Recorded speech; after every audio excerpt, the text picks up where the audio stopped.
Time to wake up.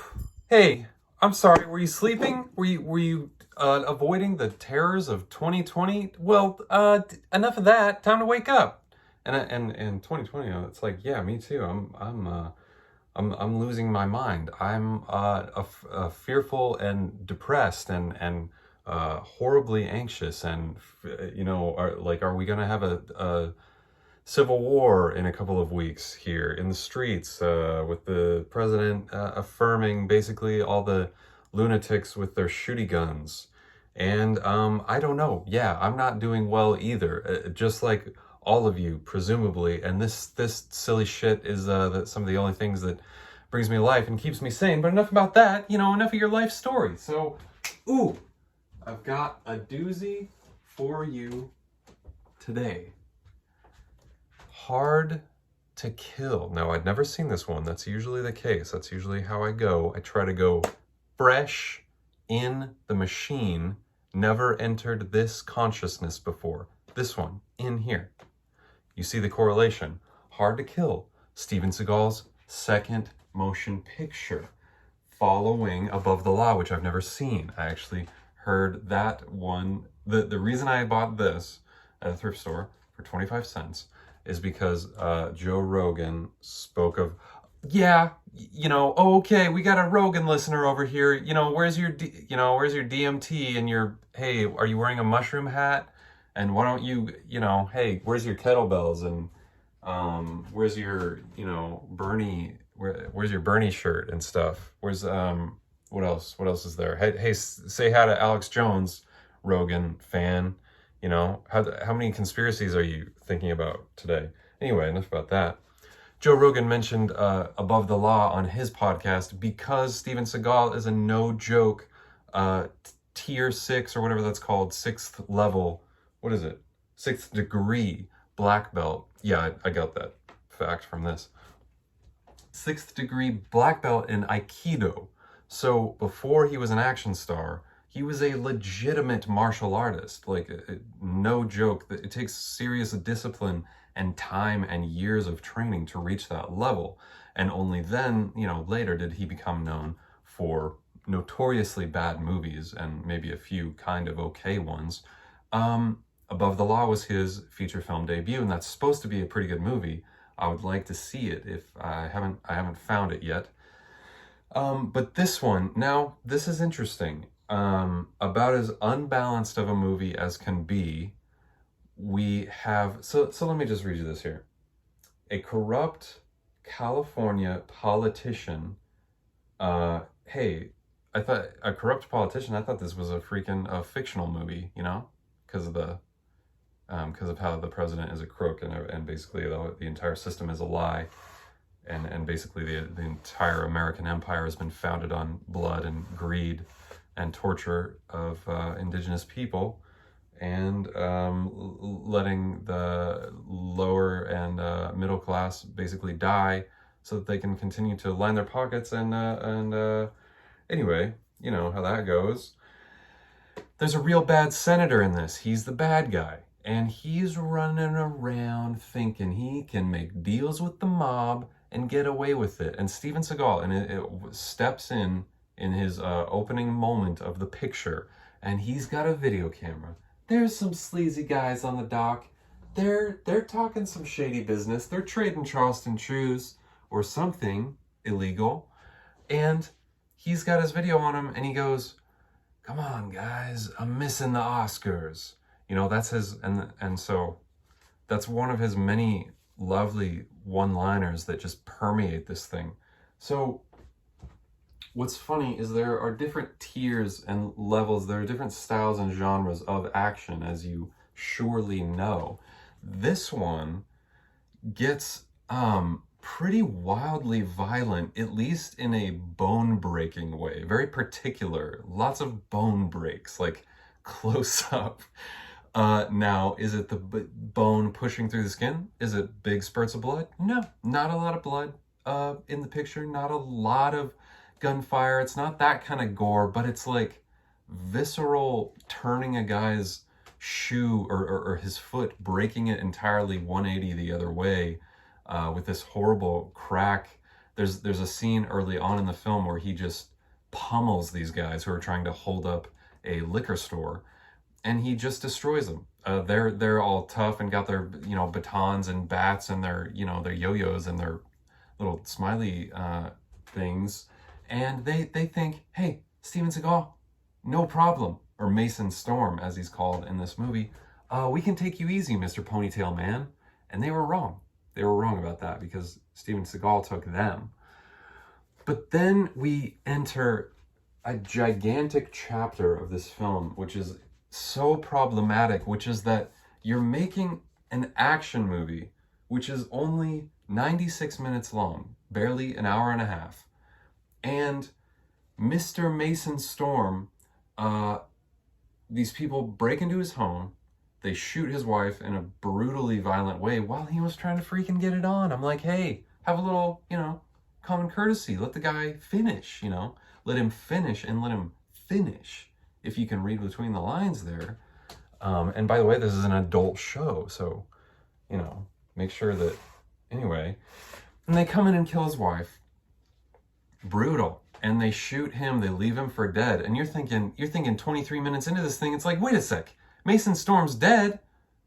What are we gonna do for the last hour of this movie? What's like, is it gonna become about the California politician guy? Like, dang, that was not a lot of screen time, Steven Seagal. Oh no. What happens is that he ends up in a hospital bed for 7 years and grows the most ridiculous, clearly prosthetic goatee, and has super long, ridiculous Robinson Crusoe hair. And it's like, and he takes forever to come out of the coma. He doesn't have function of his arms and legs. And this, listen, this sleazy broad of a nurse, I'm just saying truly what she was written as by some chauvinist pig author, script writer. Just this, sleazy gal, Kelly LeBrock.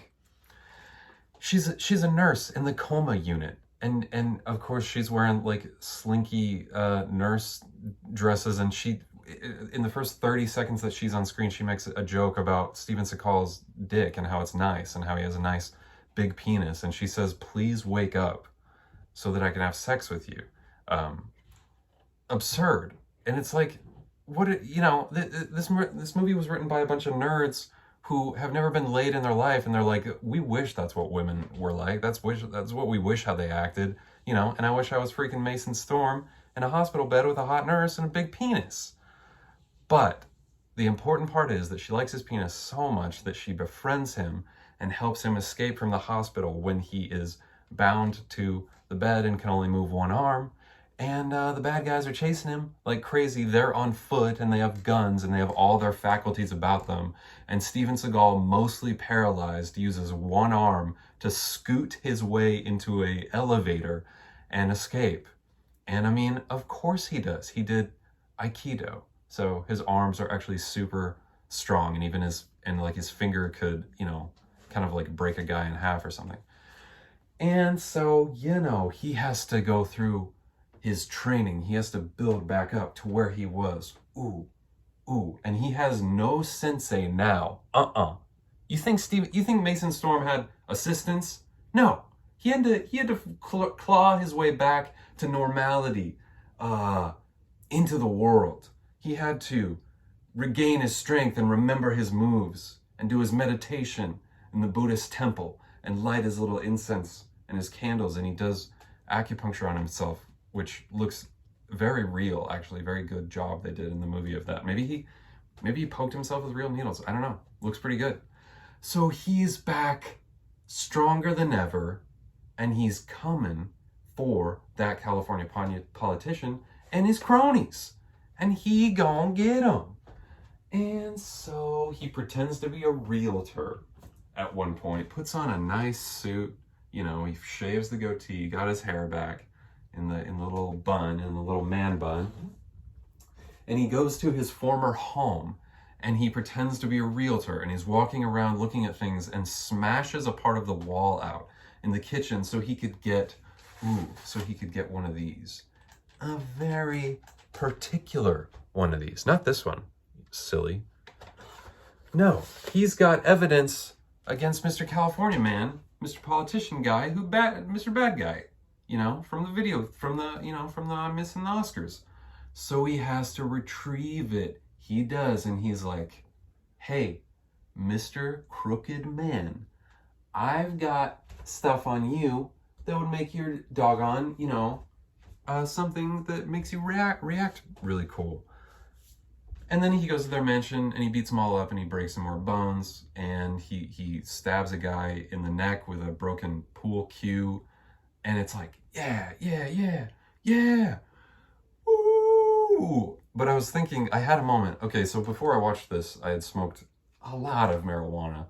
And I had a moment where I was laughing, just imagining in the year 1990, like some just podunk couple from the Midwest, some like high school seniors, like going out on a date, and just the guy I'm envisioning in this particular heterosexual relationship is just a big doofus, and he likes dumb action movies, because only dumb guys watch these. And he's taken his girlfriend out, and she's just Miss Empty Head. And I'm not saying anything about women. I just mean that these sort of gals are out there from time to time. She's just the most innocent, clueless Midwest farm girl you can imagine, and Mr. Podunk boyfriend has taken her to see this. He knows no idea what it is except there's a choppy karate guy in it, and he like and he's used to just seeing like cornfields and pigs, and so he's like, oh yeah, and so he takes his girlfriend to this movie, and in the state of mind that the marijuana created, I was just envisioning them watching, and like 20 minutes in, when this guy's foot gets cracked in half and like another guy's, whatever bone this is gets snapped in half, and her just having this visceral reaction of like being in way over her head, and her just like turning to him and being like, I think I need to go. And so anyway, don't read into that. I'm not saying some overarching statement about women. Relax. These are bits. This is you think this is how I speak in real life? You think this is me on the street out with my mask talking to all the people rioting in my street, and like, not even knowing what the hell they're doing or why they're there. And so anyway, that's Hard to Kill by Bruce Malmuth. He didn't direct a lot of things, but he directed this puppy for $11 million, and it made 59. I'd say that's a gold stamp, champ.